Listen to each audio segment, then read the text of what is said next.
But the people that do this stuff for their dogs on a regular basis, man, I've just met the nicest people, the best friends, and it's the best part of my social life. It really is. I have to say that even though my dog was not as social, I still met a lot of dog people, or they would be on my dog walk route. And when my dog passed away, it was like I was Yeah, completely missing this other yeah. society that I'd made friends, and I never, Uh-huh. never reattached to them. It was almost like they disappeared. I know. And I said that too. We had about 3 years, 3.5 years in between dogs, longest period of my adult life. After Lainey passed and before Mhm. Charlie. And you just don't even know who your neighbors are until you got that dog. Oh, so my point was, That's I true. thought about, well, do I just continue walking without a dog? And I thought, oh, Yeah. really weird. Like everyone's looking at me like this old guy's casing the place. You know, Well, I like did the what's same this guy thing. doing? Yeah. Yeah, I went on my walks, and it just wasn't the same. And people, No, and no. also it was like my dog friends, they didn't seem to recognize me without my They dog. don't. Out of context. I'm It's like, like hey, how seeing are the guy you? from the gym. Oh, I don't out at Whole Foods or something. Oh, I didn't recognize you with clothes on. Uh, Speaking of that, it's the same thing. Like if you're at the gym and then somebody from your outside world uh, shows up, that happened to me. This guy worlds walked colliding. right up to me. Yeah. And it was like, he was like, hi, Merle. And I'm like, just go with it. You know, I tried to Yeah. pretend like I knew, hey, guy. And I'll figure it out pretty soon. I couldn't Yep. figure out. So finally, I was just like, I'm sorry, I don't even know who you are. Wow, you because actually said it. I Yeah. had to, because he was getting real close to me and everything, like he knew me, and he was like, "Oh, we met at the party last week over at Mike's Oh, house." I'm like, "Oh, you're not in the yeah. place you're supposed to be." Yeah, yeah. Oh God, I'm so terrible about that. And I find it so embarrassing. There's just a lot of things about my memory. And I've been like this my whole life. And when I was a kid, my mom would always say, because I don't remember anything, well, it's because it's not important enough to you. And Oh yeah, constant, my remember that? entire Yeah, childhood, I heard that. if it Now was I hear important, that. you'd remember it. Yes, now I hear that my entire adulthood with Lisa. And my mom Mm. says, she's come clean like 10 years ago. She's like, yeah, you got your memory from me. I've never been able to remember. Uh-huh. I'm like, what? And you said that crap to me my whole life. She goes, well, I'm your mom. I'm supposed to. Yeah, she And was trying to give you a better life.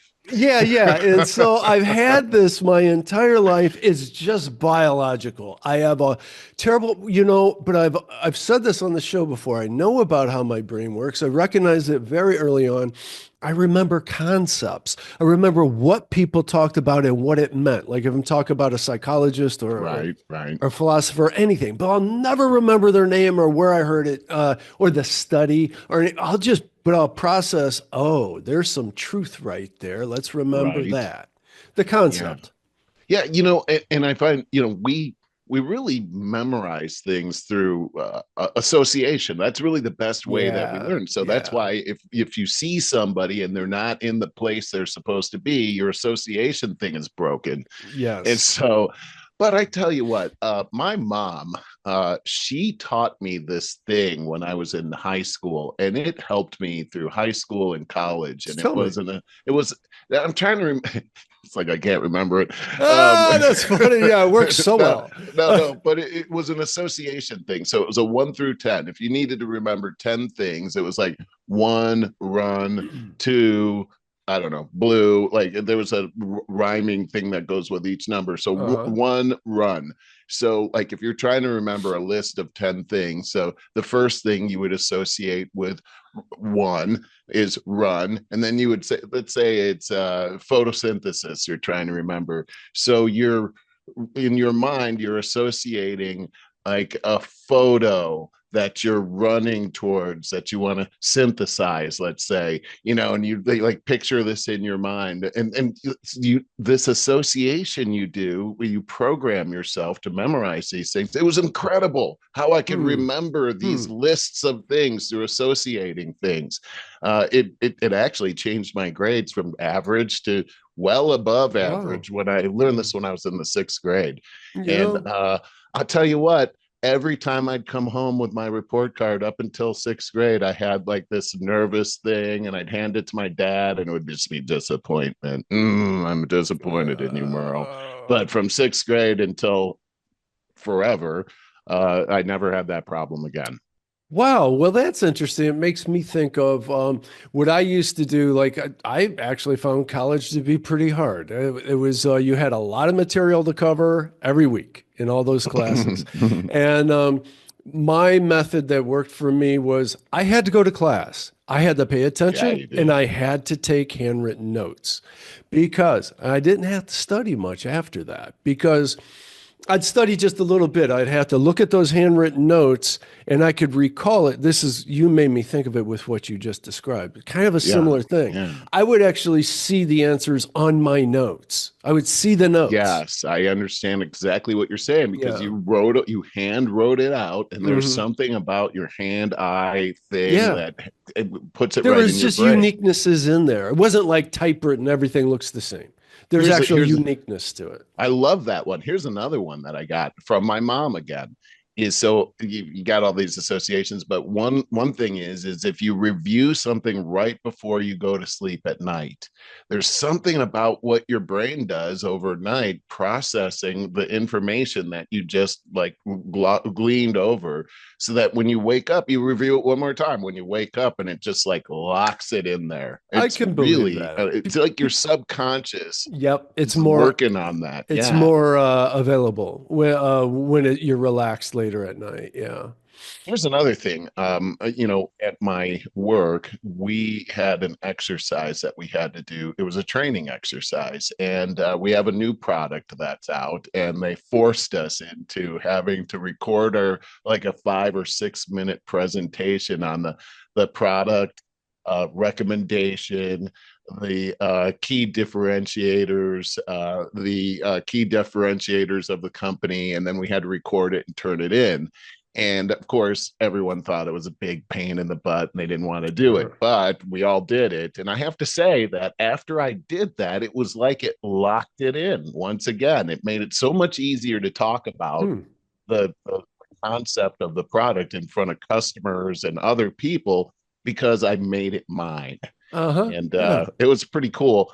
The other thing too is I found that it's a great thing if you're trying to really get something concise, and you have like, let's say, a product brochure or something. You can cut and paste like the verbiage of that into Chat GPT and say, hey, I'm trying to do a presentation. It's all Hmm. around this whole thing, and here's what I want to get out of it, and this is how I want to end, and it'll put it outline together Yep. for you. It'll even script it out for you. It'll put a PowerPoint, it puts PowerPoint slides. Sure. It's really an amazing help tool for Mm. everyday work. And with that, just want to remind you guys at the end of every episode, we have Mark's 2 minute DIY. Last week I said DEI, Mark's Oh my DEI God, did you? I can't presentation. believe I didn't catch that. DIY, do it yourself. DIY. DUI. Really? Don't be DUI when you It's DEI. AI. I mean DIE. You know what? I'm just going to say Mark's AI tips at the end of the show. There we go. Too many Because they're acronyms, real. man. I always get, yeah, we got so many acronyms. Oh my God. Especially the government. Hey, speaking of which, let's move forward. We got a lot to cover. As far as current events go in the second half of the show, you're probably going to fill in a lot of gaps, but I want to talk about, there's a great tweet from Peter Schiff about Woodrow Wilson and the Really? Federal Reserve. We'll talk about that in a minute. We'll open Ooh, up with I that love one. that. Oh, you will. And that's It's kind my of exactly favorite. why I pulled that out. We want to talk a bit about Trump doing the Trump thing again. Drives me crazy. He called himself king. What? Yeah. We'll get to that. And there's just some other, wow, where did all my other stuff goes? I had a good podcast that I'll find it that I wanted to refer to.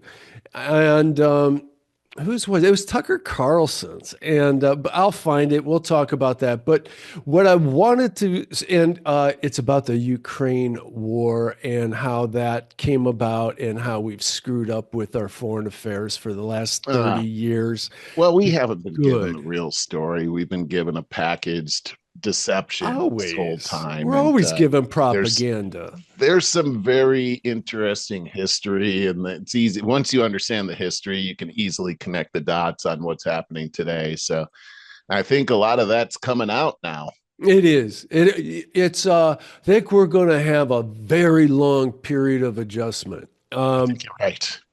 Things are really, I was thinking on my walk with Charlie this morning on the part where I was walking by myself that if things continue the way they're going and don't screw up, but if they continue on the trajectory we think they are, I think that we will historically look at this as America's rebirth. Like I think really you're exactly right. the I most think you're exactly right. important time. Yeah, I would agree. Historic by far. Yeah. But what I wanted to open up with, you made me think of something on our last podcast. You said Mm. something you probably don't even remember, but boy, when you said it off the cuff, it stuck in my head like, wow.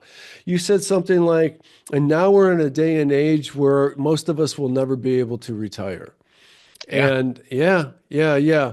And I really hadn't stopped thinking about that since.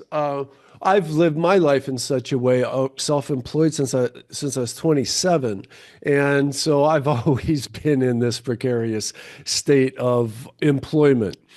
Sometimes great, and sometimes not so great, Mm. and just trying to even that chart out with a career that's always changing and all that. But I've had like my brother just retired at about 62 from teaching, government worker. Yep. My buddy Dan, the fireman, retired last year at about the age of 56. Another Fireman, government worker, then. government worker.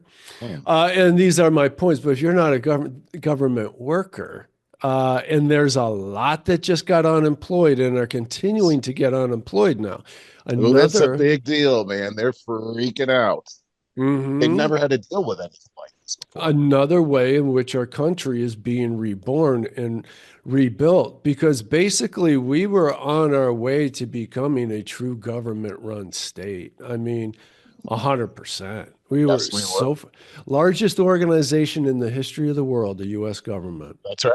It's the largest employer in the history Yeah. of the world. Awful. So that brought me to today's upfront segment here, our 050 segment about side hustles. And side hustle I love how for, you came to that.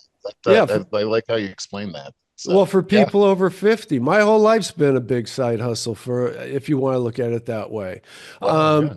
And so some reasons to It's think funny. about it, obviously, is financial security without committing to a full-time job. And you might have to look at retirement like Well, that.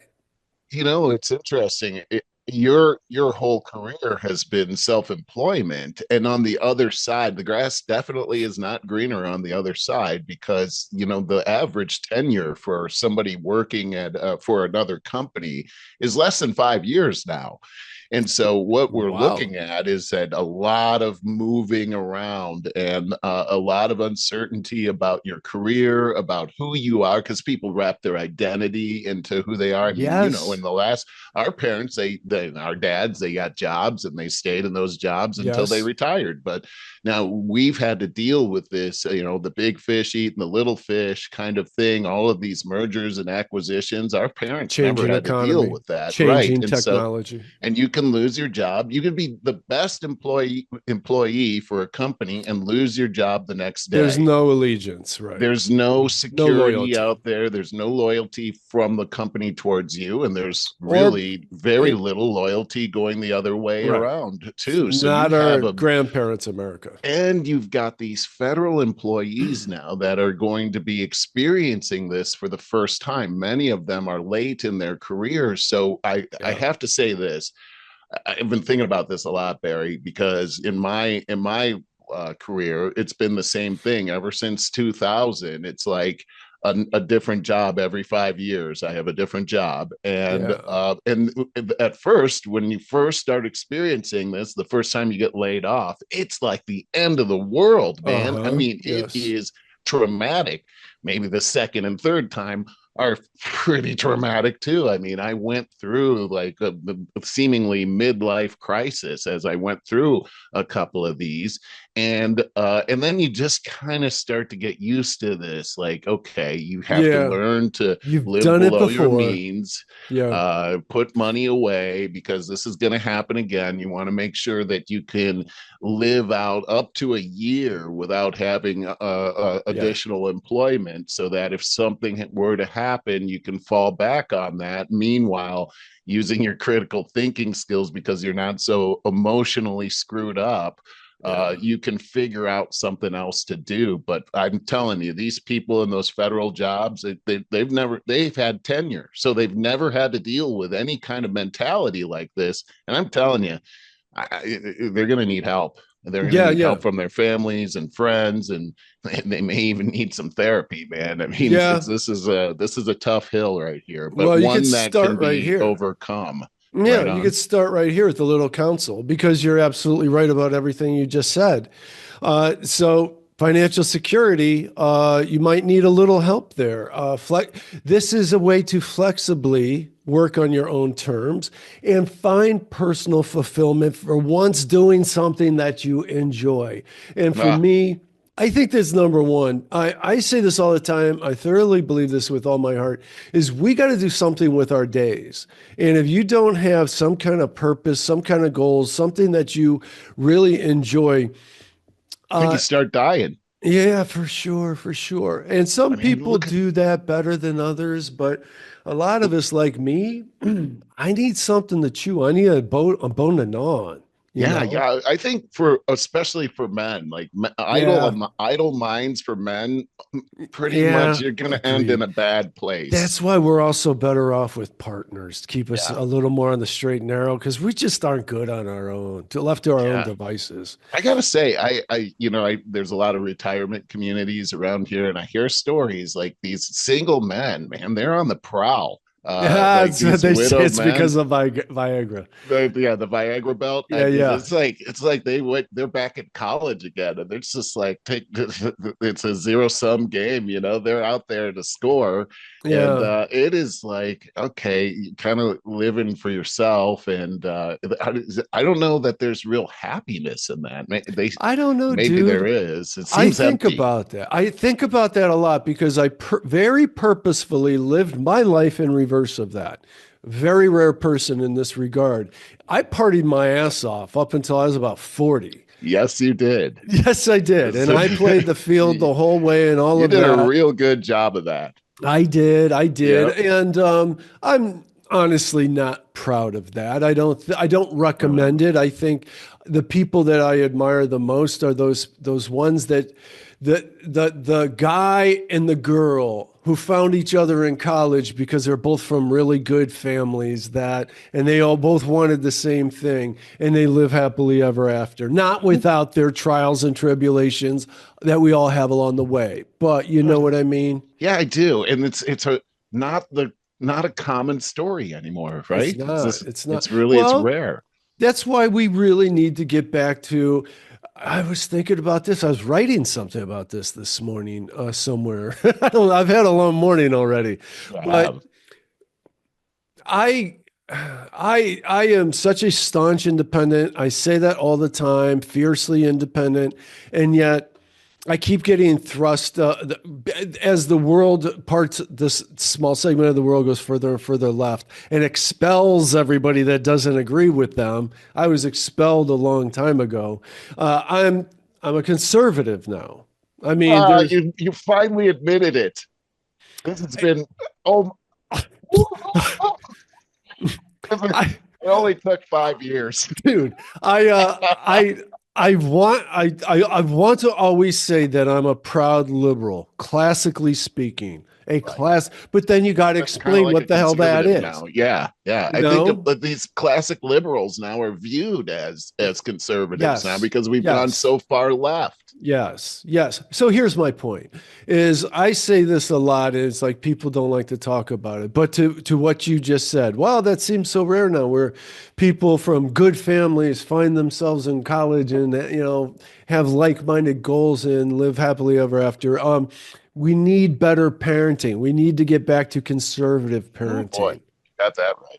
Look We how we need screwed up the world with There you these, go. and There you go. really, and it goes back. We talk about this maybe too much, but it's that the whole attitude thing, right? Like, oh my gosh, like look, I thought we had such a great conversation last week about this victimhood Yeah. mentality, which is Yeah. all about attitude, Got to right? end Like, that. oh my gosh, and that comes from the parents. Yes, it The does. parents have to be the general on the battlefield to enforce these attitudes. If you don't, if you leave these things on their own, going to go to the lowest place. And I Hmm. know, and I'm saying that because that's where my attitude was going. Thank God my dad wouldn't allow that. But Yeah. that's what you Yeah. have to do, and that had to be a pain in the butt for him. You know what we need to do is digitally remaster all those Sesame Street episodes from when we were kids that taught you sticks and stones will break your bones, but names will never hurt you. I mean, who's that? There's probably people that never heard that before out there. Right, right. God, I just remember hearing, I could hear Big Bird's voice saying that right now. Yeah, yeah, it's so important. I mean, just the victimhood mentality is never going to get you anywhere. But okay, we're digressing once again. Yeah, So, it's easy yeah, to do. yes, it is. It is. It's an important conversation. All right. Yes. So these great side hustles. Let's start with number one. I have about four of them.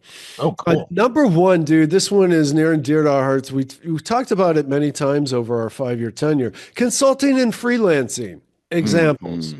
Hmm. business coaching, career coaching, financial advising, HR consulting, graphic design, copywriting, IT support, interior design. Whatever you've been doing your entire adult life that you've been really good at, if you don't absolutely need the full-time job anymore and you can go part-time and do the part that you were best at, that you enjoy doing, you could do that as a consultant today. Boy, I think when you sent me an outline of this, and I've been thinking about it, and in my work, a lot of times I get to spend time with some of the younger salespeople. In fact, they've set time with me every week. There's three of them individually where I work with them. They're all in their 20s. And, I guess I'm the gray hair, that works there. I shaved it all off so no one would It's notice. in your beard, dude. But yeah. And so they come to me and we spend time just talking about their week and how to think about things. And, we come up with strategies and outside the box kind of stuff. And I got to tell you, That very comes easy to you now, though. You know what I mean? and I love Uh-huh. it. I See? love See? encouraging. I'm an encourager by nature. I love being encouraging. I love being able to share stories of I dealt with that myself and here's how we did it. And then Yeah. inspiring ideas and kicking it back and forth and everything and seeing in them what I saw in me, but also Yeah. in seeing that uncertainty as well Yeah. and being able How to to tell them, deal with look, if it. you keep on doing this, you're gonna win. So stay the course because that's a big thing. You don't know if am I doing the right thing because it Of takes time. course. It's like pumping water from the pump at the national park, right? You pump it and nothing comes out. You got to keep on pumping, and then Yes, pretty yes. soon a gusher comes out. But in the meantime, you need somebody to encourage you while you're pumping that pump and wearing your arm out. Like, yeah, you're doing the right thing. Water is going to come and it's going to be a gusher. I did this. Yeah, yeah. So Um, the point to that is you could do that as a consultant for yeah, sure, and sounds you would easy. love it because I that's would. you. It's I'm doing your that essence. tomorrow. Yes, Yeah, it is. It's who I am. yeah, it is. Yeah, So I'm here's how excited you about get it. How do started. you get started? Yes, I want to. How do I get this going here? Okay, as you just did, you identify your niche. What are the skills in your career that are very valuable and, of course, that you really enjoy? So create a simple LinkedIn profile showcasing your expertise. That's huge because anybody that's even going to consider you is going to look you up on LinkedIn. I mean, one of the first things. You can So, sign up at Fiverr, Upwork, and I have not heard of this one before. Top Toll. I TOP. haven't heard of either one of those. Oh, I use Fiverr and Upwork. I've been using them Really? for 15 to 20 years. Wow. I use them for freelancers. Here's what I'm going to tell you about Fiverr and Upwork, and they're the same but different to find gigs is what they're for. So I will use them for programmers when I need a website to do some unique functionality that automates a process for a company and things like that. I will use them there. I recently did a giant user manual for electrical safety where I needed all of these mechanical drawings, like 500 of Oh them. yeah, I remember that. I used artists from there, and it's a big ordeal because you have to interview them, decide who is, first of all, you're looking for cheap work, and then you're trying to find the balance of quality for the price. I've never done I've never put myself on there to do that kind of work, to be I'm the employer, not the employee, because dude, I don't know how anybody in America can do that grind, that really difficult grind for $15 an hour, $20 an hour, or what have you. So virtually everybody I employ is from overseas. I like the people in the Philippines a lot. There's zero communications problems, and they're just really, really nice people. That is, Man, I've not met anyone from the Philippines that wasn't super nice. Yeah, really quality people. Right, India right. is so big, so huge and diverse. I would say most people in India fit in that category too, but then there's other areas that are really not great. So you Right. don't know what you're getting there. But anyways, point being, to put yourself on Fiverr or Upwork for this kind of freelance work, know what you're getting into. They're looking for cheap people primarily. I think Gotcha. you're way better off, as in your case, is if you can get some help putting together a website with really good SEO targeted to your area, because you don't have to, these days you can work remotely like we're doing right now. But often you're working within a 20, 50-mile radius of you. And so good local SEO with What a is good SEO? website. Oh, so, I'm sorry. See, take for granted some of these things. Search engine optimization. Ah, So gotcha. you get found, somebody types in Phoenix, Arizona sales consultant, and you come up We on bubble the to the front top. page. Yeah, Right, yeah, right. yeah. Gotcha. So that's what I recommend doing. And if you can get found that way, you're going to get better quality clients. Okay, I let's like move that. on to the next No, one. that was a powerful one right there. Very Cool, nice. I cool. hope that helps people. And guys, if you left comments, usually the best place to leave them where everyone sees them is on the YouTube channel. If you leave comments and questions, I will answer them for sure. And that goes for every episode. If you guys put, Good point. the last week, we both got a lot of you and I would text back and forth. Oh, this person said this. Oh, now this person said that. Geez, man, share these with everybody. This is so funny. I I was know. telling one guy that commented to me, I was telling my co-host is going to want to put this online. Yeah. I heard from Stacy, codenamed Stacy, the mother of the person, the daughter that you did? suffering from the leftism thing. What did she say? First of all, dude, I said in my example, when I talked about it, I said, yeah, she's 25, 26. She's 32. It's just how fast time goes and we don't realize it from my point of view. Yeah, she's 32. How I remember about she was a kid. Anyway, so what did she say? She said we were spot on with Well, that's good. And also the research I did said she was spot on, because her daughter said, you got to go to therapy with me, to her progressive therapist for some That was indoctrination. shocking, right? That somebody would say that to their parent. And the two examples that I stated last week, because I have two friends that are in that, the example of their children turning into far leftist victims and now demanding to be the parent in the situation. Right. And making demands of their parents.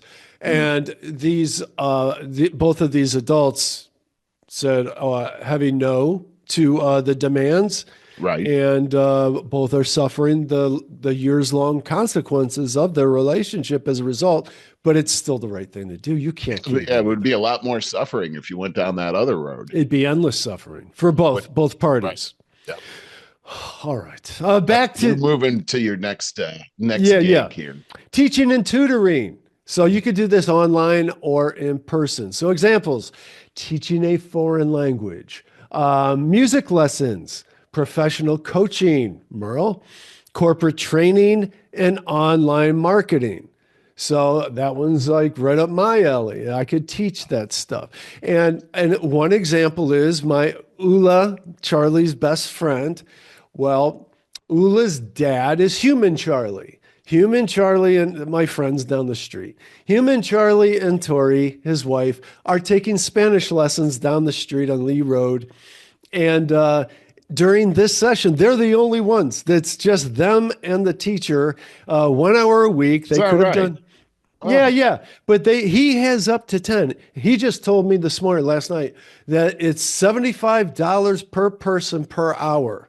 So he spent 150 a week on this, but it's one-on-one. They're just doing it because they enjoy it. That's pretty cool. But think about that guy teaching that's if he had 10 people in his class. Yeah.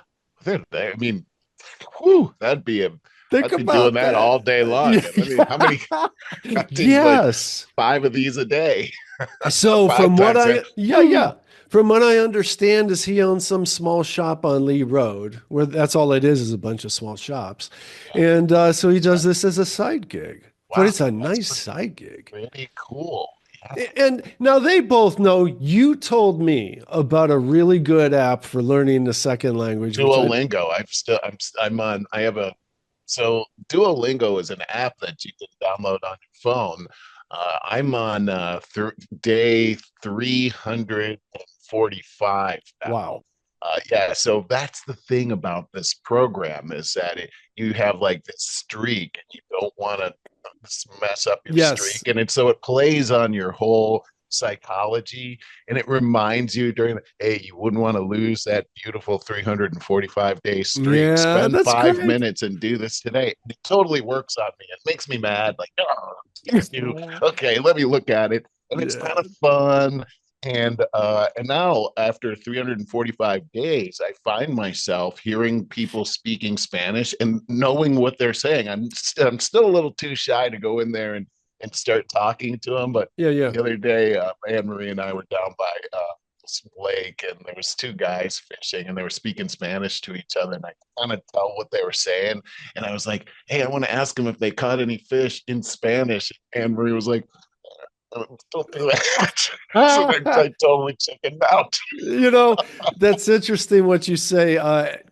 I know I took like 3 years of Spanish, and when I went to Mexico, I would start to, you get away from it, you lose it. Then you get in the culture, and it's like, oh, I'm starting to get with the Spain, same kind of thing.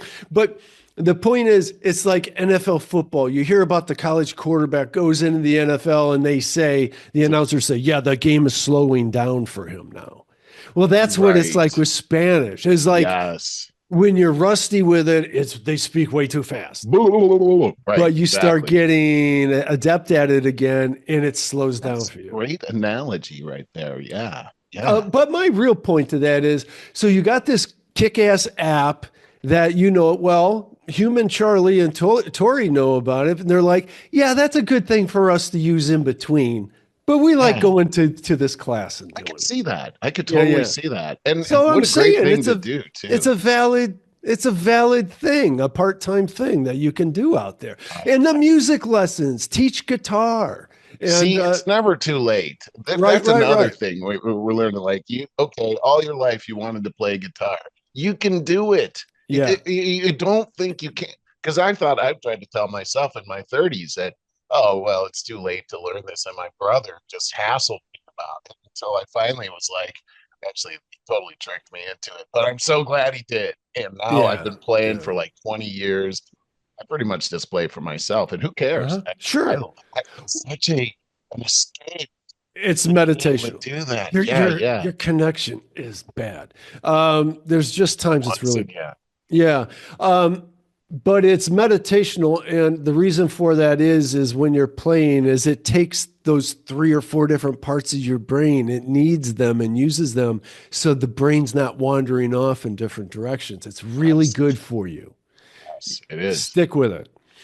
And I and will. with the teaching, if you wanted to go that route, you could start with a YouTube. I would encourage you to start with a YouTube channel. I would put some of those introductory lessons online on a website that's SEO friendly and all that, so that it helps give you the credibility and recognition so that people can find you, so that you could do the live lessons. You could You know, also do them via Zoom and yeah. have the entire world as an audience There's participant. a great teacher, guitar teacher that I like. His name is Marty. I don't know his last name, but I just call him Marty Moose. And if you're gonna do this, like watch other people that do it Sure. and see how they're doing it, because when you look, you can see people doing it, and it's like, I don't know, that doesn't really. And other people are like, yeah, that's it. Like, just copy off of what they're doing, like if it's ringing a bell for you. This Right. guy Marty's kind of goofy, and but he comes in and he gives you really good tips, and he's very encouraging. But then the videos are short, like you can learn a whole song in like 15 minutes, Oh, and that's what you nice. want to be able to do. You It's pretty do, cool. because that's encouraging. You don't want to Hmm. get into, putting Beethoven on your guitar, converting it from the piano to the guitar. I know a friend that did that in high school. I Oh just boy. say it. Just start with the simple stuff because it Yeah. gives you encouragement, quick dopamine hits. It keeps you Yeah, encouraged and you move for forward. sure. For Mhm. sure. Great tips. Let's move That on could with turn in this. something like that can turn into something really huge. It I could. wonder how much that Marty Moose is making. It's all what you're adept at. There's, people have different aptitudes, and you could be so bad at business that no matter how good you are at whatever it is, that you can really not translate that. You just have to just apply yourself halfway, and you I can think you're turn it right. into something. Yeah, yeah. All What right, else you let's got? move on. This next one doesn't uh, uh, mm, blow my skirt up that much as the last one does, There's but a bad picture in my head now. so this one's e-commerce, selling stuff on either Etsy or Amazon. And Mm. because I'm really familiar with this and it's a real grind, but I think for the people that think in this way, it's valid. For instance, Etsy. What is Etsy? Online Etsy is like the Amazon of customized stuff, custom stuff. You got a hobby, you like building I actually know somebody that did this. He liked building birdhouses, and in his garage, he set up an assembly line that he could put together these custom birdhouses and sell them on Etsy. Huh. Wow. Sounds like a drag to me, but if that's something you would like to do, that's viable. You may like personalizing certain items, whether it's like needlepoint stitching or whatever, and you could sell them on Etsy because Amazon has the market on everything that are goods. You know what I mean? So Yeah, yeah. Etsy has to be like some kind of customizable craftsman, personalized I stuff. see. I Yeah, see. yeah. I Um, have a friend of mine, Tisha. She actually is she's really into crafts, and she makes all there these you different go. things. Right. Etsy. And then she has on Facebook. I remember getting some kind of alert. Tisha has her open market right now, and I'm like, Uh-huh. what? And then so I log in, and it was her. And so she's talking. There was like, I could see there was like 20, 25, 30 people that were also logged in, and she was showing off her wares and how much is it. And then people were bidding on it, and she was selling all her stuff. Like in an hour, she sold a whole bunch of stuff. And she Wow. just has this gimmick. And then a couple of weeks later, Tisha has her open market, and there it was again. She's just Dude, doing the same thing. that's really valuable. That's really valuable feedback. So you're saying that her gimmick was to hold a time, like where there's going to be at this time there's going to be an open Yes. market sale. Yeah. Okay, so this coincides with Dan the fireman's wife.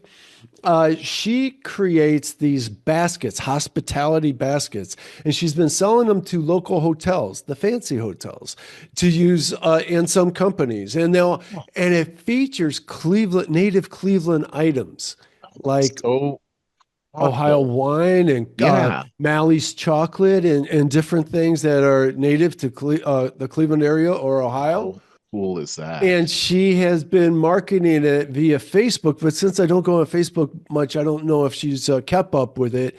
But I love her idea about doing the time sensitive thing.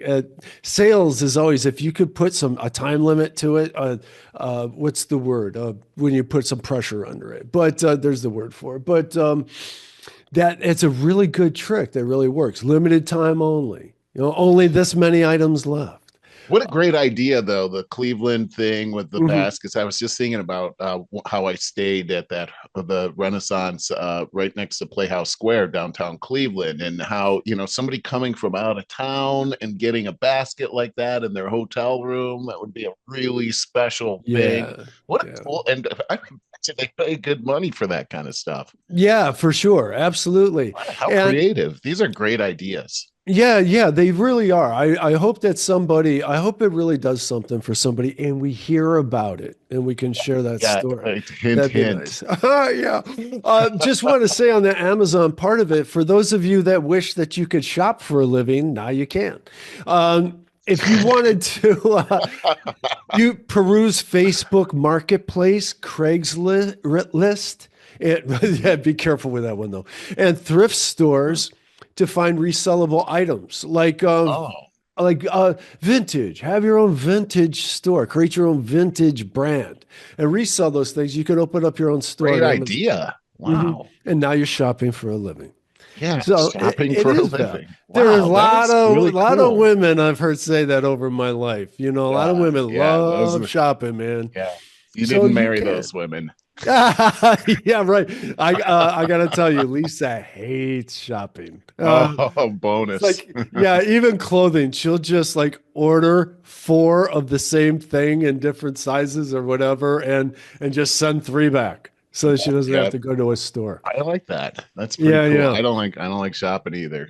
All right, dude. Last one, and I love this one. And I think I've kind of talked a lot about it, but it's service-based work.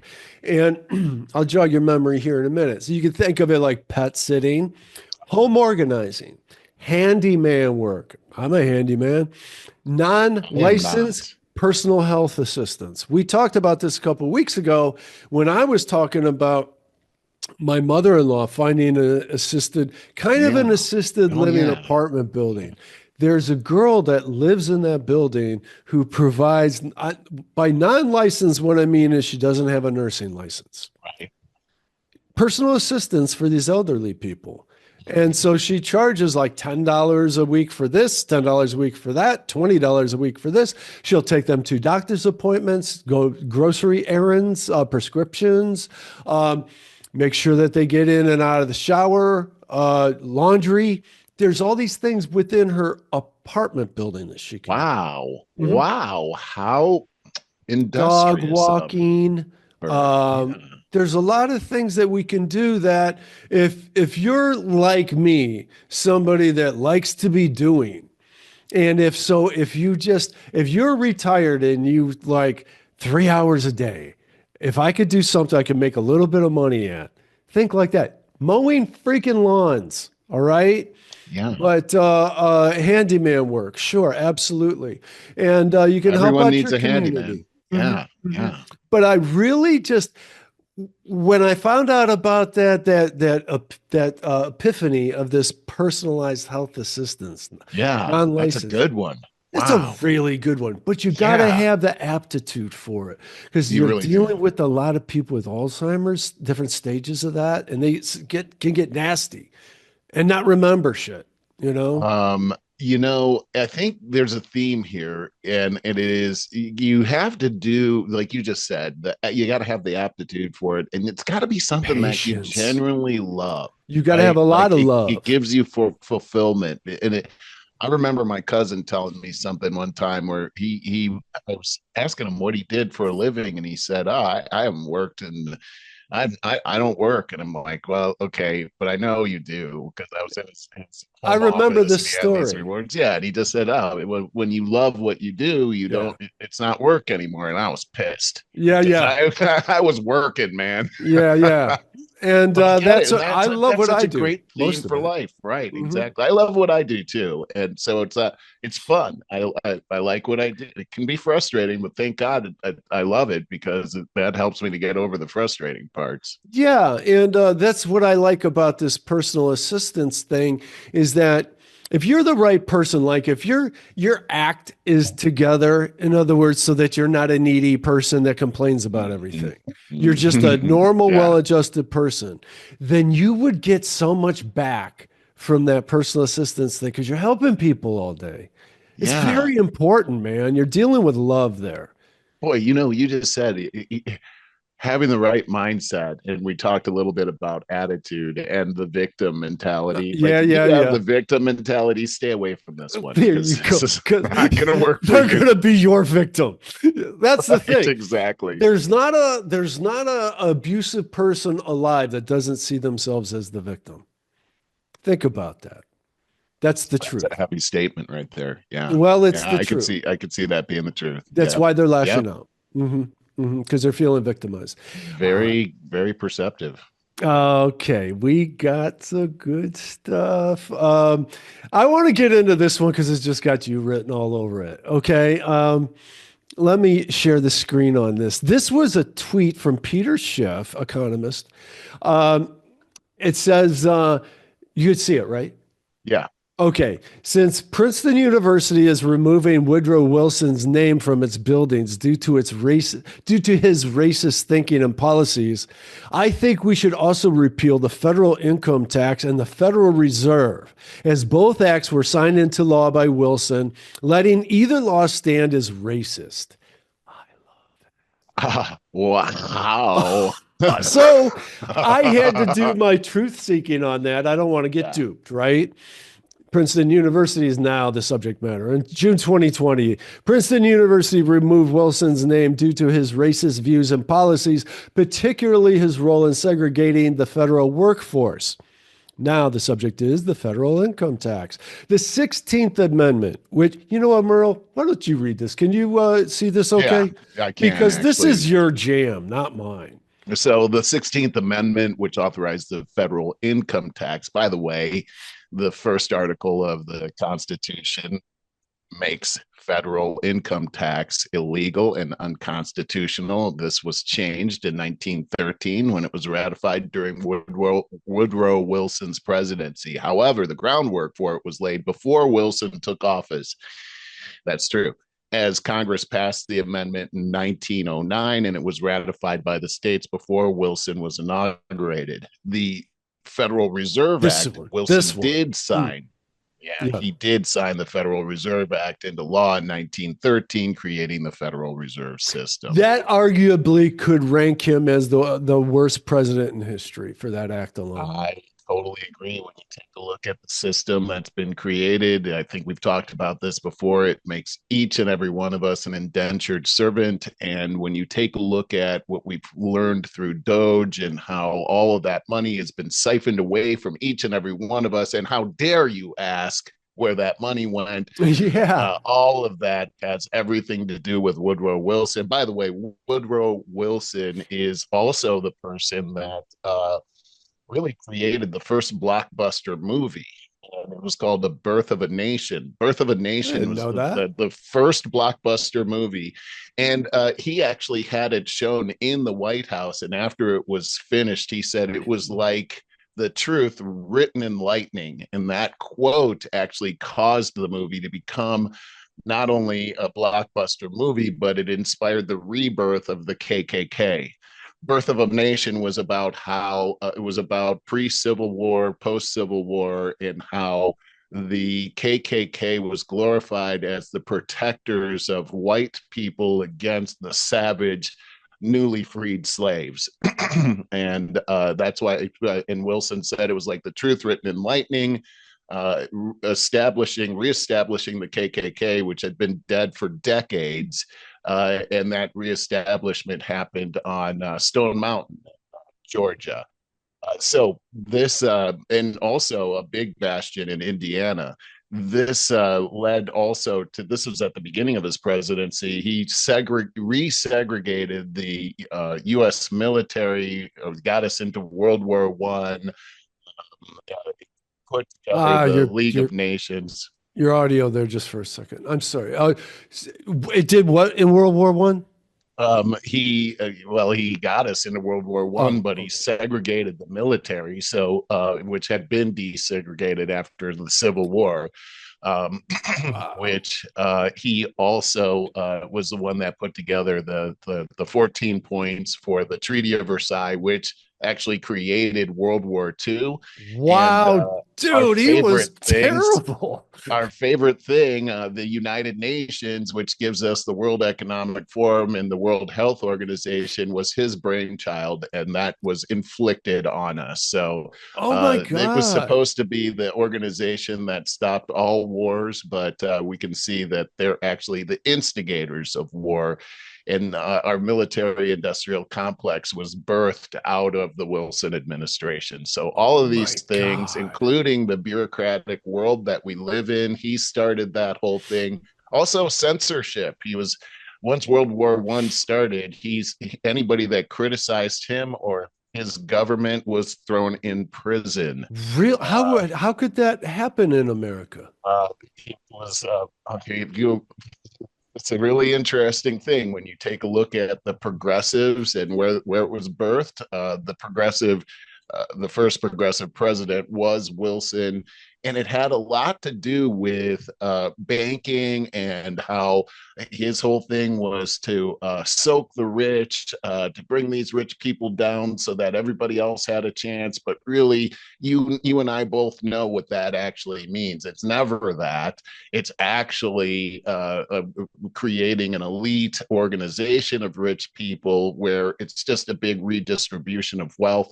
That's what Wilson stood for. By the way, also, Wilson had a stroke while he was in office. And for the last 2 years of government, he was in his bedroom as the president. And his wife was actually running, she was the president for the Sounds last two like years another of his. recent president. He and Joe Biden are two peas in a pod. Wow. So what do you know about Wilson's background? Like was there Wilson, Marxism in his oh, past? absolutely. So Communism? Wilson was he comes from academia. He was the president of Princeton. And so take a look at Princeton today.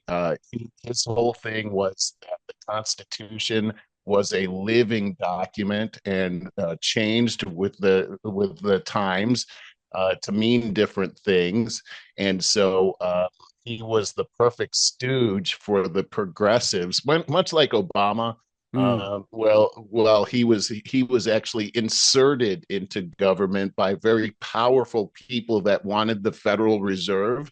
And basically, the Federal Reserve is used to commandeer all of our wealth, and so they used him to do this. I actually believe that Wilson believed in his policies, but I also can see that he was completely used, much like Joe Biden was used Uh, during his presidency.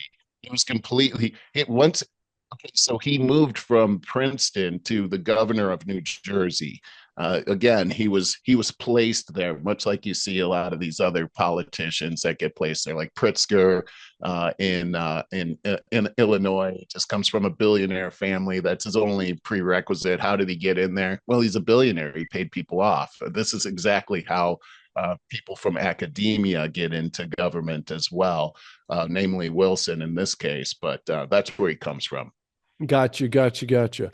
Um, okay, I'm going to switch gears a bit, and you can throw whatever you like in wherever you like. But I found my notes on this Tucker Carlson's podcast. Now, I had to say about Tucker, um, he came blazing on the scene like I don't know a year ago when he left Fox. How did that happen? Did he get fired or He did got he? fired. Yeah, this Yeah. it had everything to do with the whole election fraud thing, and it was that election company that I guess it's out of Canada. I forgot the name of it, but they sued Fox, Uh, and in their settlement, they demanded that several people get let go, and including Tucker Carlson. Okay, gotcha. And so he, of course, went independent and immediately became bigger than he ever was at Fox. I love how that works. Me too. And he came out of the gate with some big record-breaking podcasts or interviews. One was Trump. What was another one? Like right, Putin. yeah, right. Putin. He How did I interviewed forget that? Putin. That was Yeah. mind blowing. And now what we're finding out is the things that Putin said in that interview were absolutely true. Well, okay, there'd be a good segue here. Um, Anyways, I forgot about him, and then I was just for whatever reason he crossed my mind the other day, and I'm like, where's he been? Because I was catching these podcasts because I was hearing about them, so I sought them out Right. and listened to the interviews. Well, I was like, well, doesn't he have just a regular old podcast I could subscribe to on Apple Podcasts along with my other ones? Well, he does. And so I did subscribe to it, and went through and I found there is something about Tucker that unless it's a special one, he kind of annoys me. And I know it's just me. It's that silly laugh. He does have a goofy laugh. Yeah, it's so goofy. But if he's got somebody really important on, I'm going to listen. And I caught a good podcast just 2 days ago. Maybe now it's 3, but it was with Jeffrey Sachs. And do you know of him? He's an economist, and foreign policy something. Yeah, we've been But seeing him a real big. lot lately. Yeah. So this was a podcast with him. It was really enlightening. And I liked how clear Jeffrey Sachs talks about everything and how clear everything was to him. I guess I'm going to, because I don't want to forget, this made me surmise. I talked to Lisa about this last night. After this podcast, I'll go into some of the quick details, the bullet points in a minute. But it made me think, because Sachs thought this way very, very clearly and simply. And it made me in awe of how Elon Musk could take Twitter for $44 billion and just without any seemingly nervousness or anxiety, lay off 75% of the workforce and realize that this would work. And within like a month, it was running more efficiently than it ever did before. Yes. It then made me think Trump did the same thing with the entire world with clarity, peace of mind, without the anxiety, without this being too big for him, could just say, look, world, this is how it's done. What the hell have you guys been doing? And so we're going to do this. And it's like, oh, and now we're all going, well, not we all. There's a large contingent that's trying to make it look like a big mess. And a lot of it will be.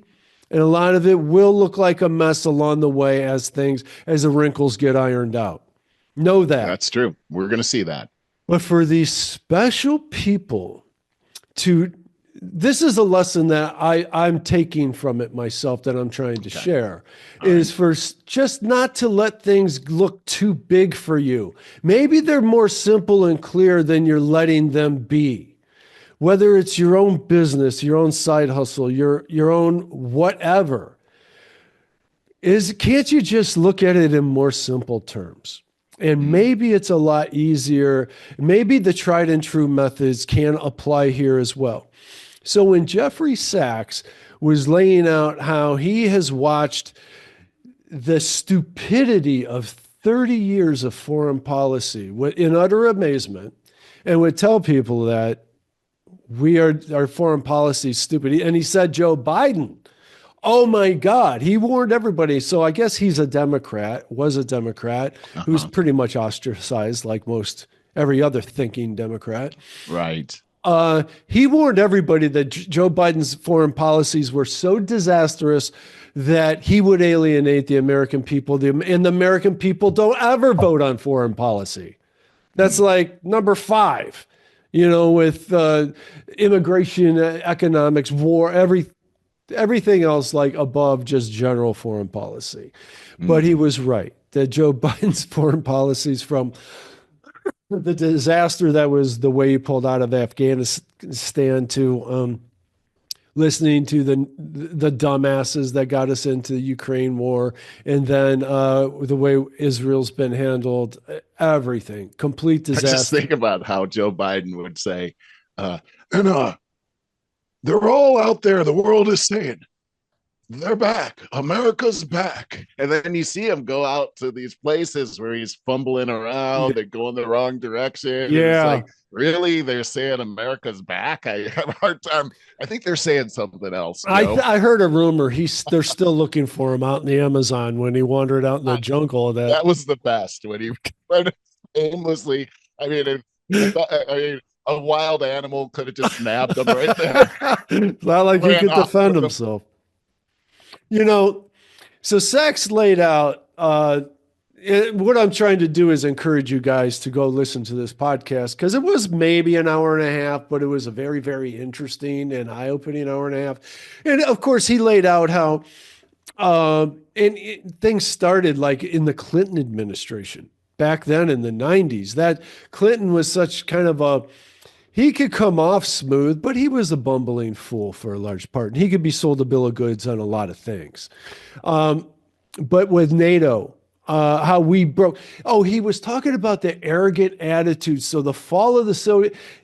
Look, if there's one thing that you'll get out of all of what we've been going through, as the dust settles, as the COVID fog is lifted from us, and it for a lot of us it lifted a while ago, but is the Biden administration mishaps as that fog clears away, we realize how stupid the people are in Washington that's been run. I mean, Nancy Pelosi strikes me as a drunkard that has literally been Does. able to bilk the American people out of $250 million.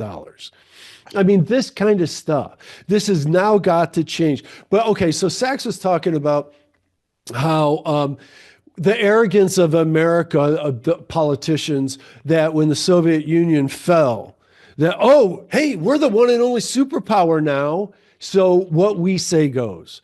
And so we broke the rules of NATO 7 times, infringing on Russia and our agreements That's with Russia exactly right. and Putin. Yes. And he's like, I don't know if he said this. I'm paraphrasing everything. I'm not even looking at notes. But he said basically, Putin's not really that bad of a guy. It's just we've screwed him over and over again. And he kept saying, no more, no more. And we kept doing it. And That's so right. yeah, we find ourselves in a Ukraine war, a war that they could not possibly win. I think it was him, or it may have been another podcast, but I'm pretty sure Sachs also talked about, might have been Dave Smith, about the 3 or 4 major wars that Obama got us into without congressional approval, which is unconstitutional, and approximately 1 million people, innocent souls, have been killed as a result. That was Syria, Yemen, another one of those Middle Eastern countries. Do you know the last time that Congress actually approved war was World War II? Is that right? All of the wars since then have not been approved by Congress. Man, see, this is what I'm saying. I think we're in an age of awakening, and it's thank God for the new media, what we're doing right now in order to spread this. And it's that, you know how easy fact checking is now with chat. I'm not talking about Google. I haven't trusted Google in years, but I've seen Google clearing up a bit. And I'm sure it's pressure in the last 3 weeks. I'm just thinking about this, like Eisenhower, when he was going out as president, remember, he's the general that was responsible for the World War II victory. He warned us about the military industrial complex. That was his last speech, his party comments during his and you know, during that decade we saw the Korean War as well. He makes that warning. What do we get into after that? Vietnam.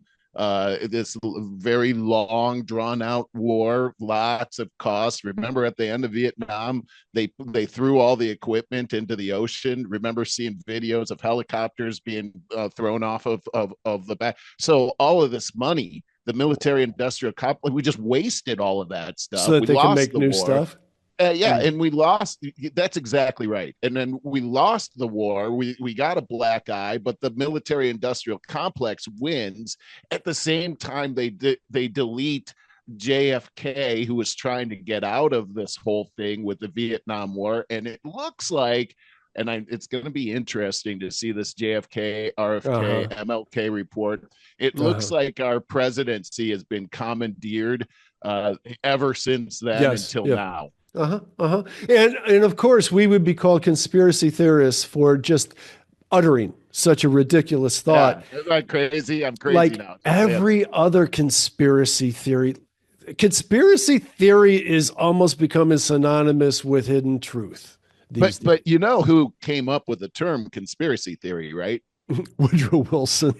No, I'm just kidding. I'm that, just kidding. But that's a it good one. was all right. No, It's it in the would same fit. vein, though. It's Yeah, the yeah. Because if CIA.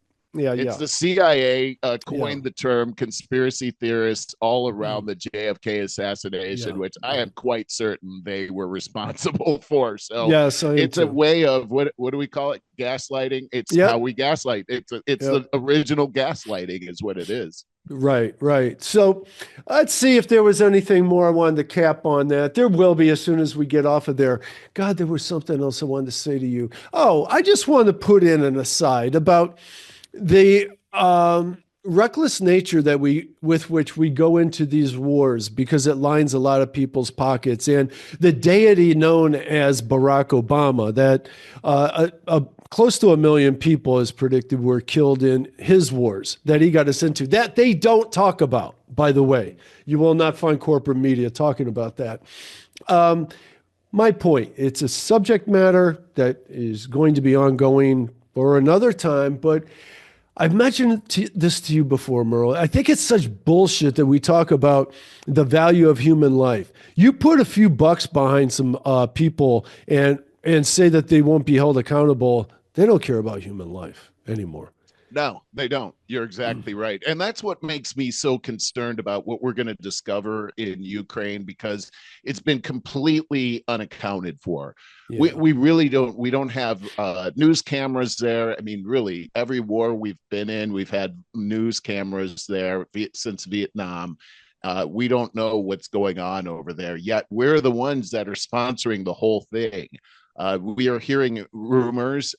In fact, our Tulsi Gabbard is talking about what is she, the head of national security now? Intelligence. National So intelligence. that Okay. makes her, oh God, that makes her, Dave Smith said, the head of deep state, which Yeah. is Well, awesome, an awesome thought. it really is. And Yeah. what she's talking about are these Hegseth just bio got, not Hegseth.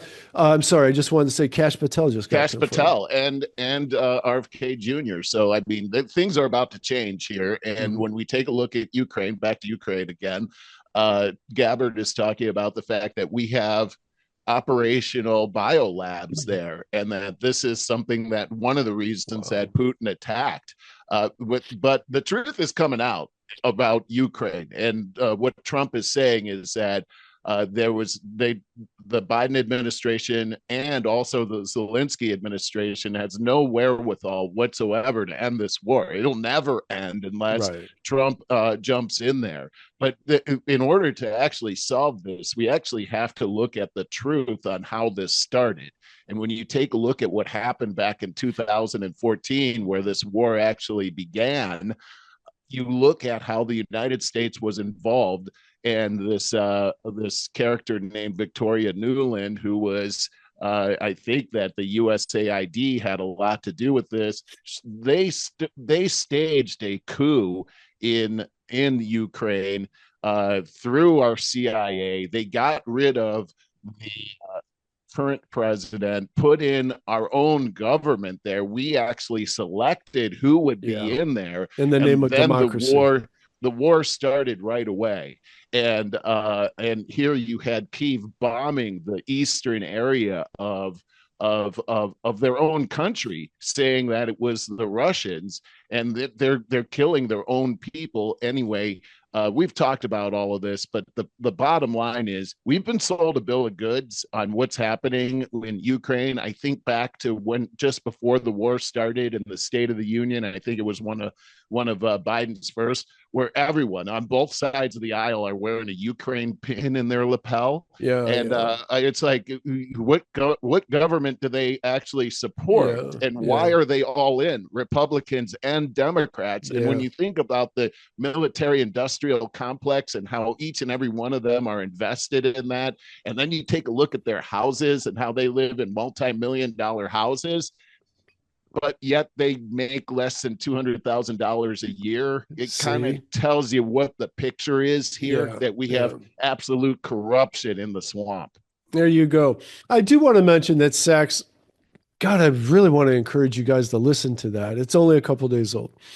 That he had just glowing things to say about Tulsi Gabbard. Said he's known her forever, about how smart she is, just so competent about and clear thinking about everything. And boy, I don't know if he said these words, but I got out of it uncorruptible. So I believe that. I love that too. And so everything about that podcast, that interview, was very positive. And he said that Trump is the one that will cut right through that bureaucracy and end that war. Well, look at the team. You coined it properly. It's like the X-Men. The X-Men. That's what it was. Was it? It was X-Men. All around Trump with their special superpowers. You know, the first time around Trump came in, and it's like the people that he had around him all tried to stab him in the back. Yes. But this time around, man, he's totally really different. got like a team around him like I've never seen before. I've never seen this kind of powerhouse around the president. And gosh, you know, like you mentioned, Kash Patel getting the nod just the other day. And if you're following Kash Patel on X right now, if you're not, you should, because if you look at what he's been saying, things are going to change, and they're going to change dramatically. All these people that have been trying to get away with this intense fraud, with the corruption, he was the one on the front end of that whole Russian collusion hoax. He was able to find out what Adam Schiff was up to. He says that Adam Schiff is one of the worst political criminals in American history. This is him talking. You should play that. This is good right here. Okay. Yep. Oh, I didn't. Wait a minute. I got a sure sound. I know I didn't do that. Yeah. So that's Adam Schiff right there talking about what a danger Kash Patel is to America. You cannot trust. Wait a minute. This is someone who lacks the character to do this job. Someone who lacks the integrity to do this job. We know that. Our Republican colleagues know that. The only qualification Kash Patel has to be FBI director is that when everyone else in the first Trump administration said, no, I won't do that, that crosses moral, ethical, and legal lines, Kash Patel said, sign me up. Okay, you should pause it and go about halfway through. Okay. Now listen to what Kash Patel has to say about Adam Schiff. Okay, cool. I want to say one thing that this actually reminds me of listening to Pocahontas, Elizabeth Warren, try to talk in behalf of the pharmaceutical industry. And it was just like totally exposing who she is. Well, that's exactly what Adam Schiff is always doing. Protecting. Let me just before you play Kash Patel, let me just read this. This is out of X, and it's actually Charlie Kirk saying this. There's a very obvious reason why Adam Schiff is panicking outside the FBI building this morning. This was this happened yesterday, right after Kash Patel got the nod as the FBI head of the FBI.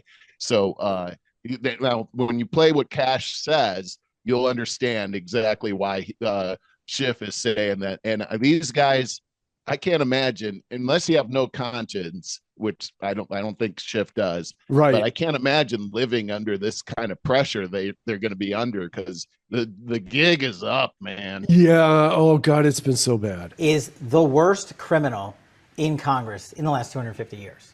And what broke that we're going to talk about right now is Adam Schiff met with a whistleblower.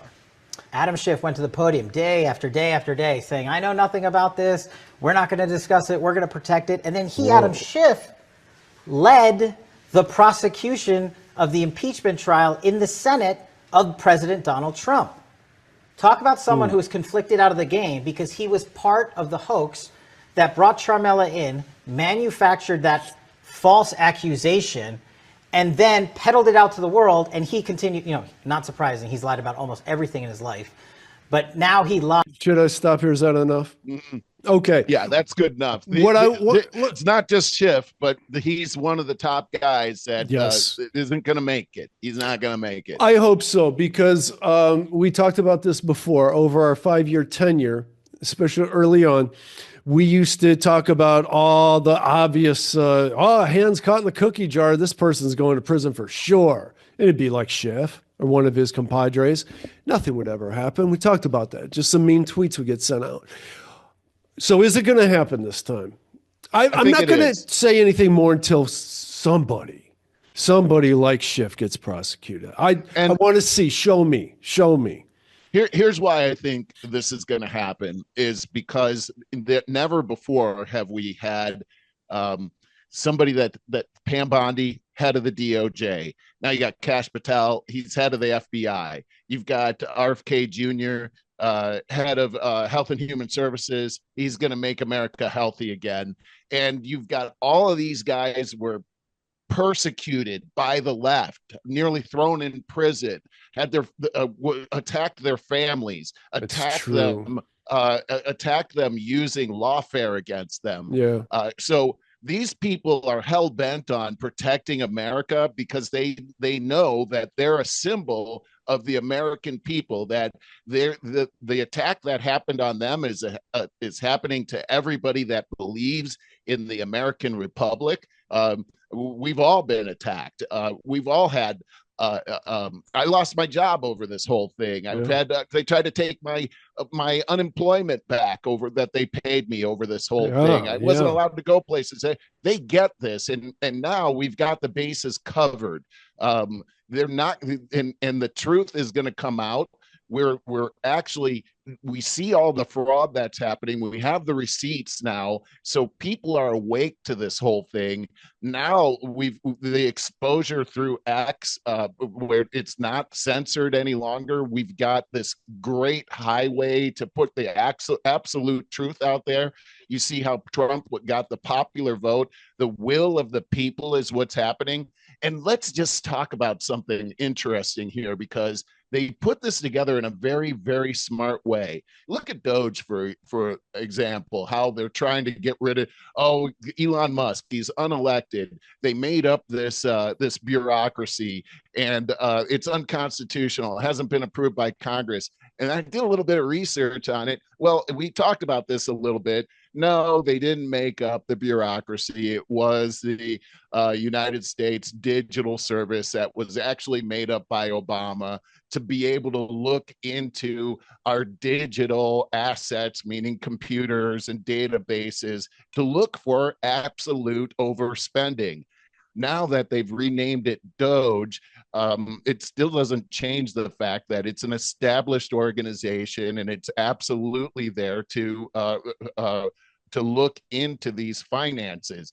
The beautiful part about it is that Obama made it so that you could have people in each of these bureaucratic organizations that audit it. There's nothing that can stop them from going into all of the records. And also they report directly back to the president, not to the bureaucracy. So now Congress wants to be able to stop what Elon Musk is saying by saying he's an unelected official, but the precedent has already been established by Obama, and Congress approved it. The bottom line is that now Trump has people at each one of these bureaucrat organizations, and they report.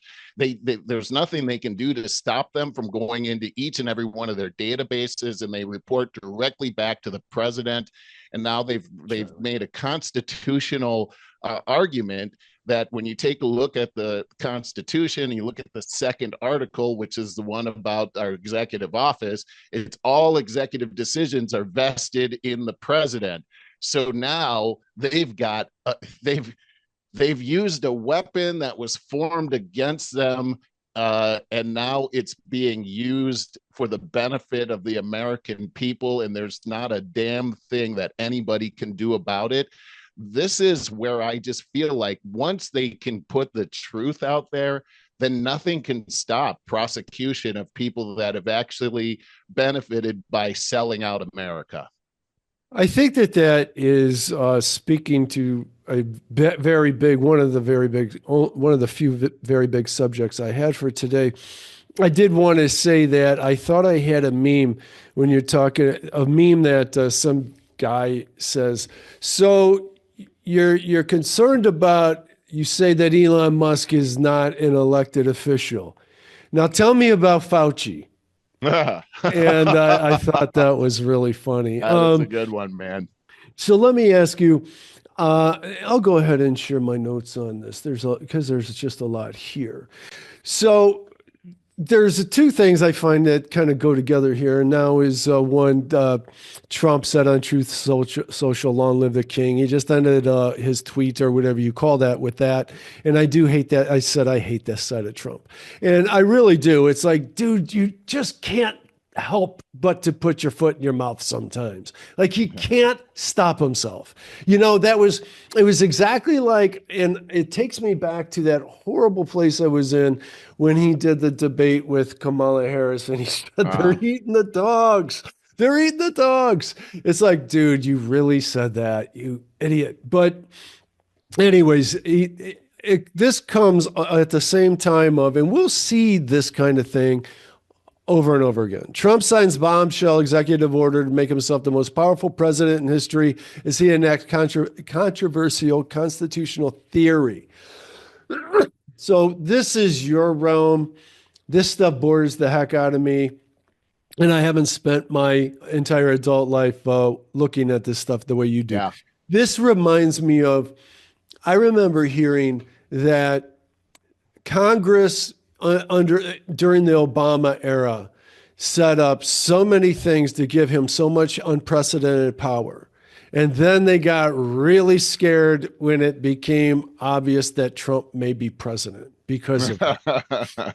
And because they never expected losing control again. Really. Yeah. And is this kind of what's going on here? Yeah, this is what they're talking about. And it has, look out, Doge is right in the middle of this whole thing. And what they're trying to say is that Trump doesn't have the authority to have the bureaucracies be accountable to the president's office. And the argument is exactly the argument I just mentioned, which is from Article 2, Section 1 of the Constitution, the very first line say the executive power shall be vested in the President of the United States of America. And what does that mean? It means that, one of Trump's people was explaining this yesterday, it means that the president, being the only one in the federal government that's elected by the entire population of the United States, has the authority to actually enforce democracy amongst the three branches of government, because it is the will of the people. So when they elect him, what they're electing is what that president is running on. For example, Doge was a big thing that he's running on, and that's what the people had elected. And he, being the executive or the executioner, that's what an executive does, is he executes the plan. It has constitutional authority in this area. And for people that are arguing that the president doesn't have authority over this area, then who does? When you take a look at our bureaucracies in general, are they constitutional in the first place? Well, there's no room in the Constitution for any bureaucracy that exists today. The FTC, the FCC, even our IRS. None of these are constitutional. And so, and you see that Congress doesn't have any oversight. They do whatever they want. They're unaccountable. They have unlimited funds that they can spend, and it's a runaway freight train. So I think American people have to make a decision. Do they want to have runaway spending with no accountability, or do they want to have a constitutional America where the president actually is accountable for how the government runs? And that is exactly what the Constitution says. So people that are against this probably need to read the Constitution again. You always seem to end everything with that. I love the Constitution, and I love that it's based on the Declaration of Independence, which is based on really a thousands of years of wisdom. Aristotle, Socrates, the Bible, John Locke, all these different people that are out through the centuries. And really the founders were standing on some pretty sturdy shoulders when they wrote these documents. And I really believe that they're not perfect, but I do believe that there was inspiration there, and therefore such great results happened. Yeah, I agree. Definitely a miracle document, but fallible in the sense that it's been bastardized a lot over the years. Well, take a look at how we talked about Wilson, and how Wilson was able to come in and say, no, it's a living document, and therefore it changes as the situations change around us. Look how the progressive view on this, it's kind of like what Biden was doing when he first came into office, talking about gun control, and he would say things like, you're not allowed to buy a cannon. So that was his thing, but that's not true. You could buy a cannon. In fact, I was driving down the street the other day and I saw somebody had a cannon in their front yard. I'm like, this guy's got a cannon. You know what that reminds me of? It's the same. It goes side by side with the hate speech thing. And I love that you're bringing this up. Oh, I got God, a story on this. Good, because that one burns me up. When you call something hate speech, it's like, God, think about that one for 5 minutes if you want to go down that road. Where do you stop that? Everything that hurts your feelings and makes you cry out for a safe space is hate speech to you. I mean, it's such a foot in the door, right? Oh, yeah. The term hate speech is like the foot in the door. It's the thing that pries it open for every kind of speech to be subject to scrutiny and cancellation. And that's how, and that is a recipe for tyranny. I wanted to bring up something that's happening internationally here, Barry, because in Germany... 1 second. I thought you had a story to go with the hate speech. I do, actually. That's what I'm segueing into. Okay. It's in Germany. There's all these stories that are happening, and there's an election that's looming. So here's the headline. German police raid seize technology of citizen who posted a meme online. And so Germany is cracking down on what we would consider as First Amendment free speech. German authorities have started prosecuting online trolls. And as we saw, it often begins at pre-dawn wake-up hours where police show up at 6 o'clock in the morning, and then they storm your house and they seize your laptop and your cell phone. Prosecutors say that electronics may have been used to commit a crime. The crime, posting a racist cartoon online. At the same time, across Germany, more than 40 similar raids played out. Now, the next one is German prosecutors explain anti-free speech laws. They're saying this, that the prosecutors responsible for overseeing Germany's online hate speech laws explain UK is doing it approach. Yes, it's all of Germany. The UK. The European Union.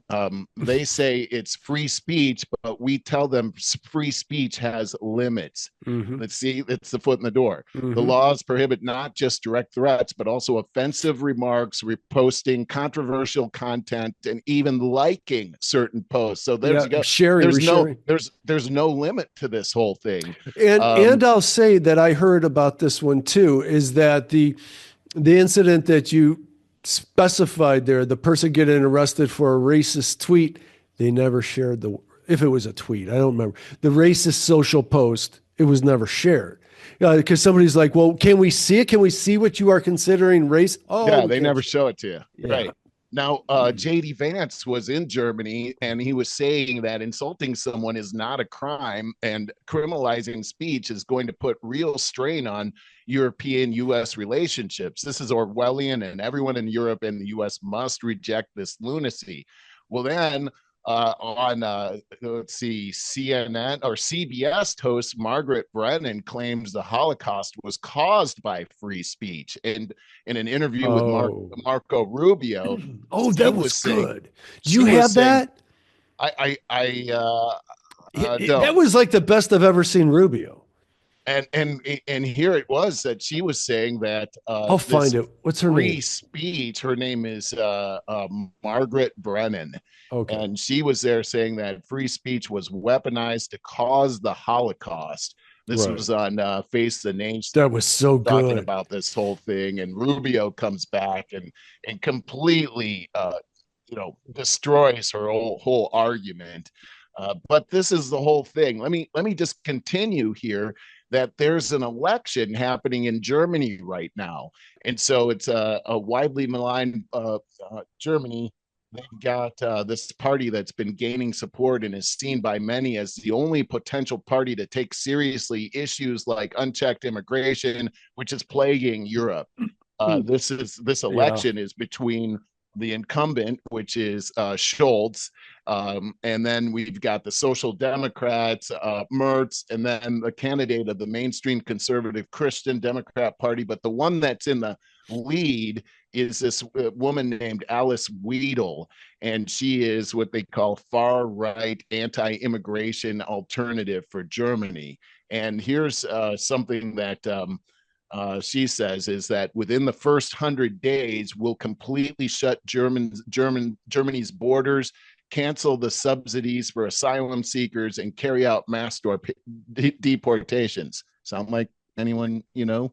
Well, the world has, the pendulum is swinging. I did find that video. I have to share it because it was so good. I mean, by the way, the election is on Sunday, so keep an eye out on that. This is interesting. Germany? Is that? Yeah. Okay. On Sunday. Was weaponized to conduct a genocide.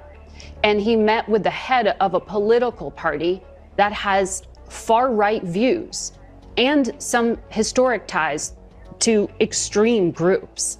The context of that was changing the tone of it. And you know that the censorship was specifically about the right. No, I have to disagree with you. Secretary of State Marco Rubio then hit back. Oh, crap. Free speech was not used to conduct a genocide. The genocide was conducted by an authoritarian Nazi regime that happened to also be genocidal because they hated Jews and they hated minorities and they hated those that they had a list of people they hated, but primarily the Jews. There was no free speech in Nazi Germany. There was none. There was also no opposition in Nazi Germany. They were a sole and only party that governed that country. So that's not an accurate reflection of history. Online commentators were shocked at that was a dismantling. I really admire, I don't care who it is. And I just don't have the best impression of Rubio, but I admire anybody with that kind of clarity and knowledge that can come back and articulate that. Because that Margaret Brennan, she didn't sound like she was believing what she was saying. I agree. She didn't. It sounded like something that somebody told her to say before the interview happened. And what a ridiculous argument that was. But one of the things I loved about Rubio's response was his calm demeanor. That's my point. Yeah. Yeah. It was measured, but it was also very calm. I think that's really a secret weapon for battling the lunacy that's out there, is to have your facts and be calm. Don't talk at this level. Oh, no. Nobody wants to hear that. But it's been working for the last 10 years. It's been working for them for the last 10, but it never works for common sense. Like with common sense, you don't have to be emotional about common sense. You just need to state common sense. You better be patient, though. You're going to have to live through DEI and all the other crap that goes with all those emotions. That's exactly right. And I got to tell you, if we've made it this far, then we're champions at it. I'm just saying, like, for people that have made it through the gauntlet of the last 5 years and still have common sense and critical thinking skills, you're a hero in my book. Yeah, I agree. Because look at the pressure that's been put on everybody in this country and in the world. It's been like the thing that's happened over the last 5 years, never in world history has anything like this ever happened. And we've had some really amazing things happen in world history, but nothing like this. The mass formation psychosis, right? The terrible brainwashing that's happened. Nothing like this has happened on a worldwide scale the way it's happened today. And for those who have been able to come out of it and still have their brain intact and be able to think right, I mean, God bless you. You survived something that most look at the people that have been directly impacted, how they've been devastated. Will they ever be able to think properly again? I don't know. I mean, like we talked about the victim mentality. How do you get people out of that? Will they ever come out of that? One thing I think is super important to that point, going back to what we said before, prosecutions. You got to prosecute people like Schiff and these other people that instigated this, right, so that you can prove irrefutably through a court of law that they love so much, or whatever means necessary. This wasn't just Trump's opinion and his terrorism, his terrorist reign or something. No, this actually happened. That would pull some of these people out of that brainwashing. Well, it makes so much sense. What you're saying is that, we rewarded that bad behavior for so many years. Now we have to punish that behavior to make it stop. Right. And so you make such great points there. Well, Merle, maybe we should start wrapping up. I think we should. Okay. I hit my big points. One thing I wanted to say, I wanted to bring one thing up. Boy, did you see that plane wreck in Canada? Oh, I sure did. Yeah, God. You just didn't they all survive? All of them survived. 80 people were on that plane, and so right away you're hearing all this stuff about air traffic control and all that, and Trump. Oh, it's Trump. They're already blaming it on Trump. Yeah. Trump's fault. But the real brainwashing. The real story is how the plane was designed to be able to be able to allow people to survive something like that. And one of the things is that the wing came off right away, which was by design. If that had not have come off, the calamity would have been so much worse, is what they're saying. It's like a tearaway jersey. That. Another football it's like analogy. Greg Pruitt. Yeah, exactly. And all 80 of them, there was like 4 of them in critical condition, but it looks like they're all going to survive this. Wow. And somebody said to you, like, okay, you survived that plane crash. Do you ever fly again after that? Oh, yeah, we're flying in a week. That would be a tough one, man. Yeah. Just seeing that, it's like, yeah, you're talking about now I got to fly. Dude, what made that thing flip? They're saying it was the wind. High wind? Yeah. There was a 40-mile-per-hour wind coming in there, which to me doesn't sound that bad. No. I think I've landed in 40-mile-per-hour wind before. Same. So I don't know. And really, the investigation is still ongoing. So there's not an official cause, but that's what they were saying. They believed the cause was. Okay. Well, let's wind up with this. We typically do the lighter side of things and all that. And all I got is I want to have just a quick little discussion. I didn't even pull anything up on it, but the Canadian hockey matches. And how about that? Yeah, I understand last night that in overtime, the Americans lost, and this is a whole big deal. And I see the comments and all the vitriol that goes out there. And I just want to say once again, people, careful with your team stuff.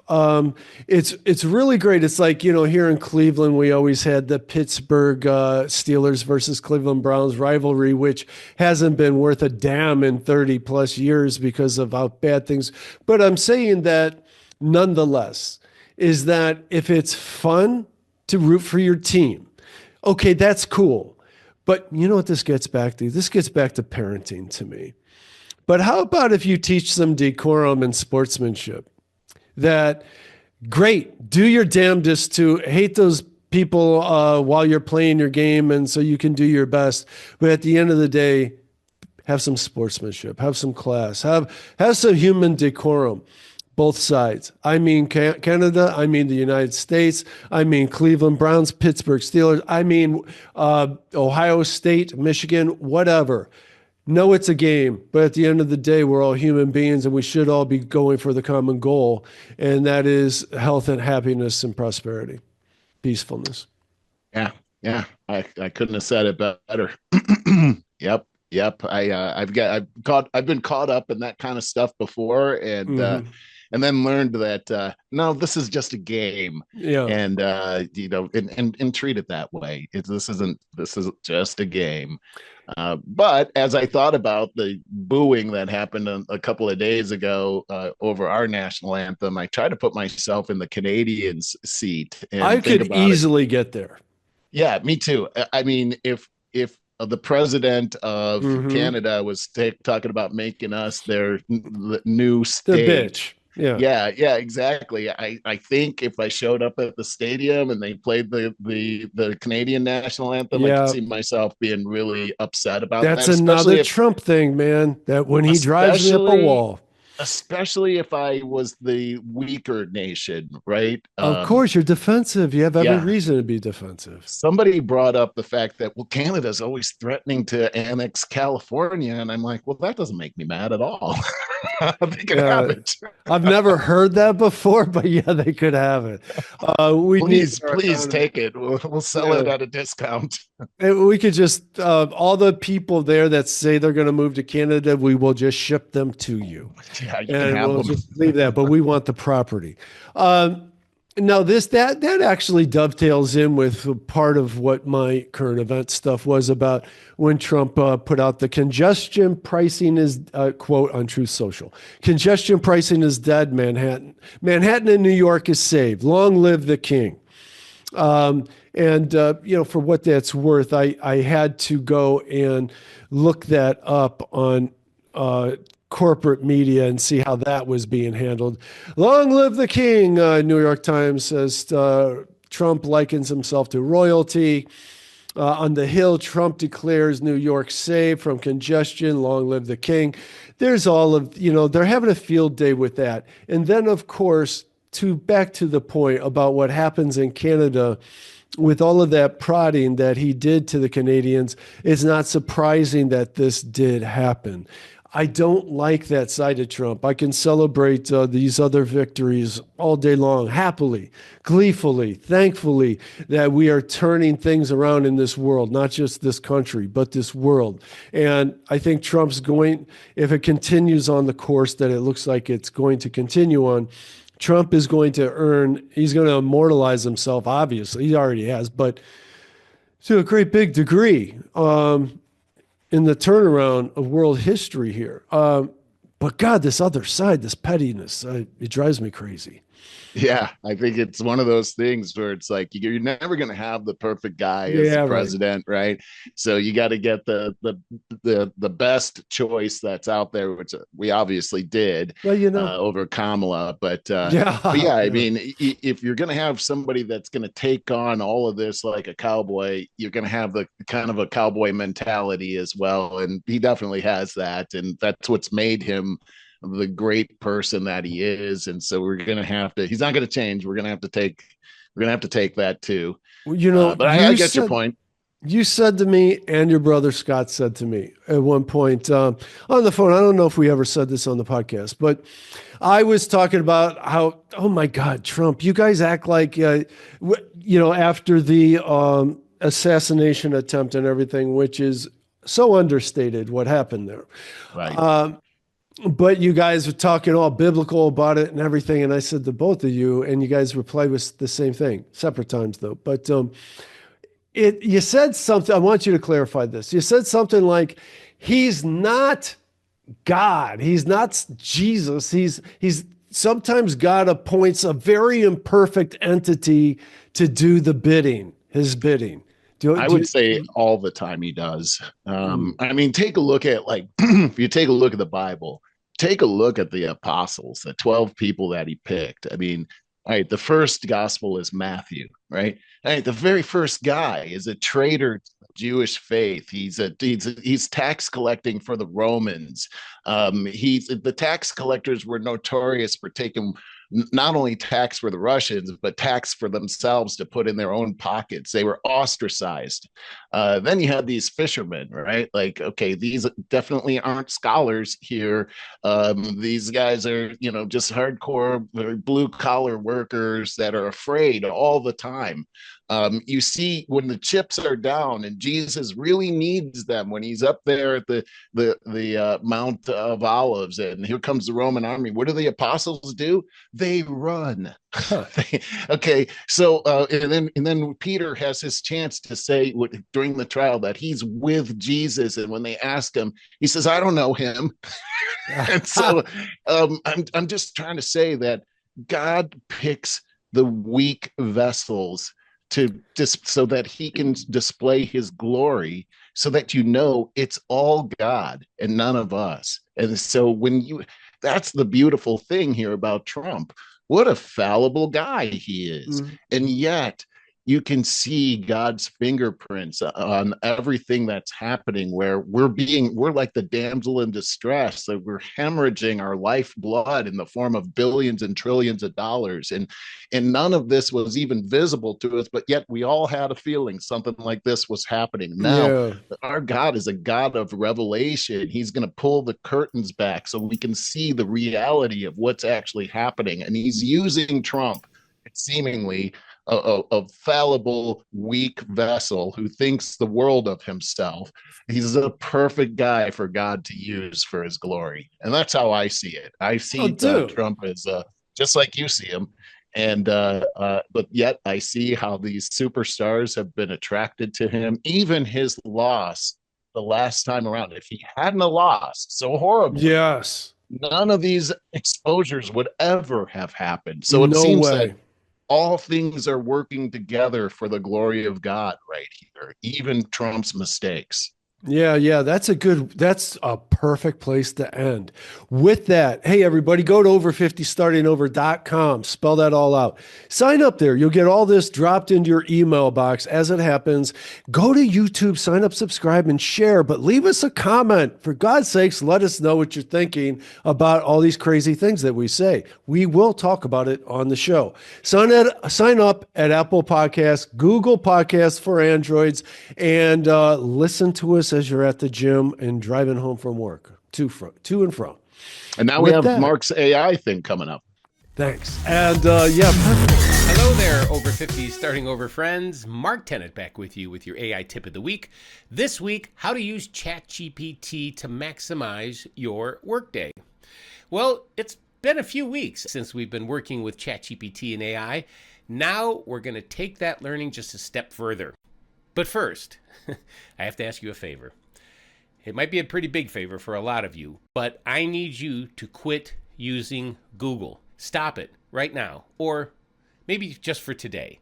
Instead, use ChatGPT. Now, I always say that you should treat ChatGPT like a partner in a conversation. Just talk to the AI. And with that, I have 3 tips for you. Tip number 1. Have ChatGPT open and ready to go at work, especially during meetings.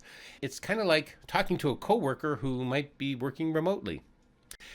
And you can use it to brainstorm in real time, ideate, take notes, create notes, summarize, those types of things. Save your most valuable conversations out and always have it open at meetings. Now, here's a quick pro tip. If you use Microsoft Teams or Zoom at work, their AI companion for Zoom and Copilot for Microsoft does a fantastic job at summarizing meetings and taking notes. Much better than a human can. And save off those notes because they come in handy weeks down the line. And that's your pro tip for today. And tip number 2, remind yourself to open ChatGPT the second you sit down at work every single day. I don't care what you have to do to remind yourself. Me, Post-it notes are my favorite. I just put a big Post-it note there, and it will remind you every day to get in that habit and open ChatGPT. Tip number 3, let your tasks be your focus, not the AI. And what I mean by that, if you just kind of look at it as a big picture and say, how can AI make my job easier? The best way to answer that question is to open up a text file on your computer and start typing out your tasks, things you do at work, your workflow if you have to, how you work on projects, everything that relates to your job and your tasks. Then what you want to do is you want to save that off, open up ChatGPT, have a conversation, upload that file to ChatGPT, and then the prompt you create, first thing you want to tell it is act as an expert in whatever it is you do, whatever industry you're in. Make it the expert, and then have it read the notes you uploaded, and then ask it how AI can augment those tasks that you uploaded. And I think you'll be surprised with the results and happy as well. Well, to wrap up, success with AI isn't about learning a new tool or mastering anything new. It's really about having AI in the conversation and weaving it into your daily workflow, and just always keep it top of mind, always have it there with you. Your job will become much, much easier. Well, I have a new podcast out. It's called AI After 50, and really it's just an extension of the AI tip of the week, but we go in a little bit deeper. We go deeper on exercises, and we learn something new every week, step by step. And you can download our show notes and then be able to take those and just learn at your own pace. It's the AI After 50 podcast, and you can find it anywhere where you get your podcast, where you get this podcast, Spotify, Apple, wherever. It's the AI After 50 podcast, and I invite you to join. Happy if you could be with us. So until next time, maximize your time with ChatGPT. Always keep learning and always use AI. Take care.